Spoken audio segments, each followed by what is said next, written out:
નમસ્કાર. આજરોજ અમે ગાંધીનગર કૃષિ ભવન ખાતે ગુજરાતના ખેડૂતોનો પ્રશ્ન લઈને આવેલા.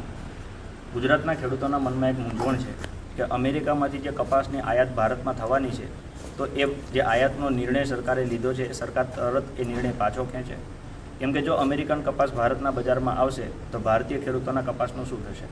અથવા સરકાર એવો નિર્ણય કરે કે ભાઈ ભારતીય ખેડૂતો જેટલા પણ છે એમનો કપાસ છે એને યોગ્ય પોષણક્ષમ ભાવ, જે ખેડૂતો એવું કહે છે કે અમને લગભગ 2000ની આસપાસ 20 મણે જે ભાવ છે 20 કિલોએ 2000 રૂપિયા એ મળવો જોઈએ, મણે ભાવ. ઓકે, એની સરકાર ખાતરી આપે તો ખેડૂતોને એક રાહત થાય, એક સાંત્વના મળે.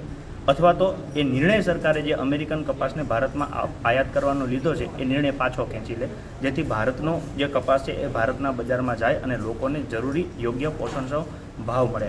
આ બાબતે અમે અહીંયા કૃષિ નિયામકશ્રીને રજૂઆત કરી છે અને એમનો યોગ્ય જવાબ આવનારા 2-3 દિવસમાં મેળવવા અમે ફરી પાછા અહીંયા આવીશું.